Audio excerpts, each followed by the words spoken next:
Okay, quick question. When people say introvert, what do you picture?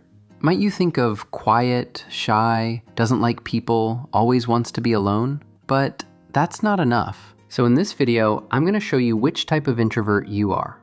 Most of us are type 5, so watch till the end, alright? Type 1, the fader. Why that name? Because they don't disappear dramatically, they just simply fade. For instance, at the beginning of an event, they look completely fine. They smile, greet people, even start conversations. For the first few minutes, everything feels normal. But inside, their social battery is already draining. Every interaction costs energy. Every question, every laugh, every bit of small talk slowly lowers their internal battery. When that battery hits red, they don't explode, they just disappear.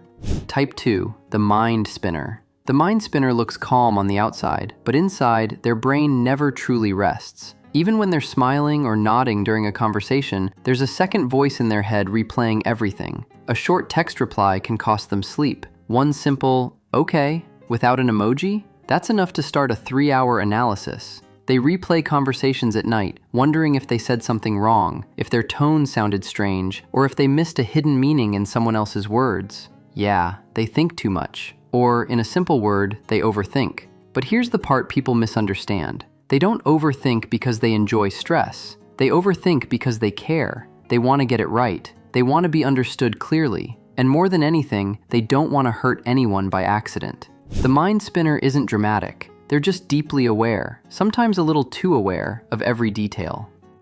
Type 3, the NPC. The NPC type is exactly what the name sounds like. They don't fight for attention. They don't interrupt. They don't try to dominate the conversation. They sit quietly, observe, and speak only when they feel it's necessary. People sometimes assume they're uninterested or shy, but that's not true at all. In fact, they might be the most aware person in the room. They're watching everything, such as the group dynamics, the subtle tension between two friends, the small changes in someone's mood. Even if they could take the spotlight by talking more, they choose not to. While others speak freely, the NPC is processing. They're thinking. They're connecting dots internally. And when they finally speak, it usually carries weight. Their words aren't random. They've been observing long enough to understand what actually matters in that moment. They may seem like background characters, but they often understand the whole story better than anyone else.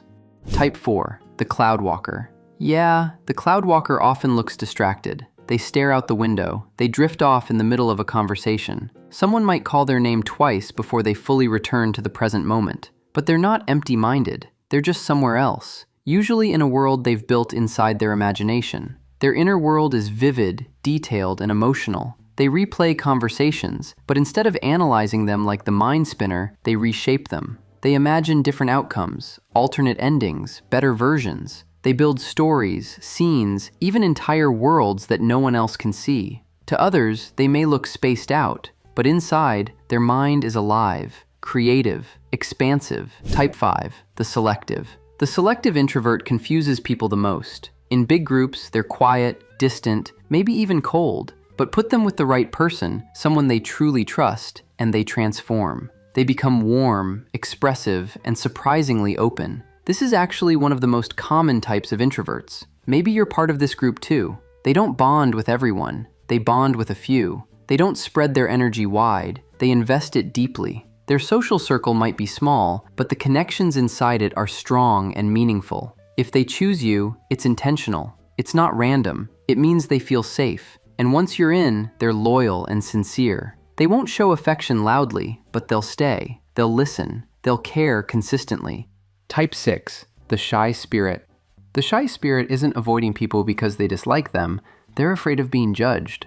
Walking into a room can feel overwhelming. They overthink how they stand, how they talk, even how they smile. A simple greeting can feel like stepping onto a stage without preparation. They're hiding vulnerability. They want connection, sometimes deeply, but fear makes it hard for them to relax. Every social interaction feels like it carries risk. The risk of embarrassment, misunderstanding, or rejection.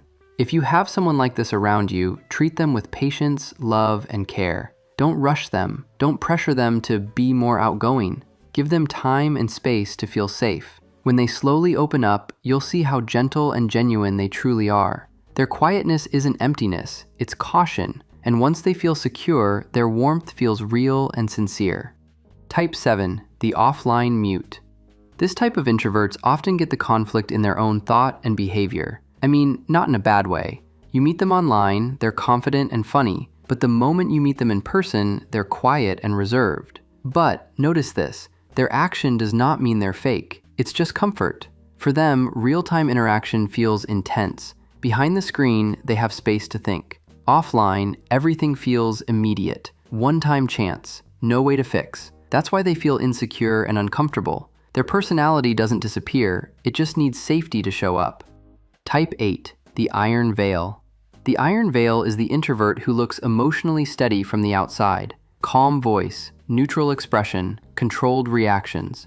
If something hurts them, you probably won't see it immediately. They don't overshare, they don't vent easily. And when someone asks, "How are you really feeling?" there's often a small pause before they answer, because their instinct is to protect. They actually feel things very strongly, sometimes more intensely than others. But instead of expressing emotions outwardly, they process everything internally. To them, emotions are private. Vulnerability is not something to hand out casually. They don't open up quickly because opening up feels risky. It feels like handing someone something fragile and hoping it won't be mishandled. So they build a quiet layer of protection, not to push people away, but to make sure they're safe. But once someone earns their trust, everything changes. The iron veil becomes steady, loyal, and deeply committed. They may not say, "I care," loudly, but they show it consistently.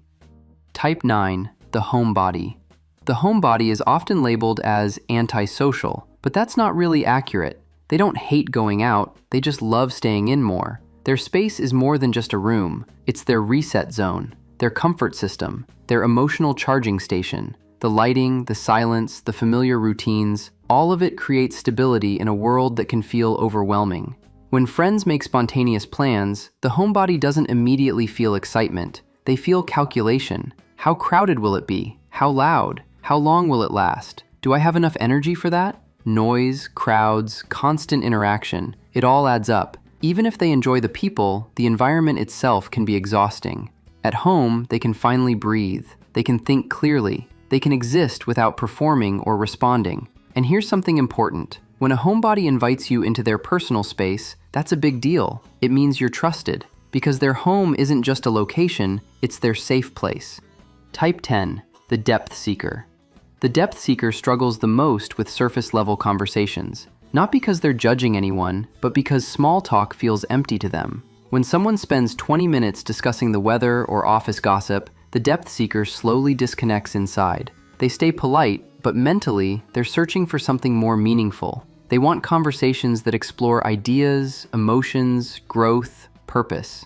When they ask, "How are you?" they don't mean, "I'm fine." They mean, "What's really going on with you? What's been weighing on your mind? What's changed in your life?" They crave emotional honesty and real connection. They don't just want to pass time, they want to understand people. Because of that, they may come across as intense or serious, but they're not trying to be heavy. They simply don't know how to stay at the surface for long. When they find someone willing to go deep with them, that's when they truly light up. Those late-night, honest conversations are where they feel most alive. All right, so now that we've walked through all these types, let me ask you something. Which one felt a little too accurate? You know, introversion isn't one box. It's not a weakness. It's not something to fix. It's just a different way of managing energy, emotions, and connection. So, if you're an introvert watching this, I hope this made you feel a little more understood. If you recognized yourself in one of these types, let me know in the comments. I'm curious which one you are. And as always, stay gentle with yourself. See you in the next video. Paw signing out. Stay sharp, stay weird.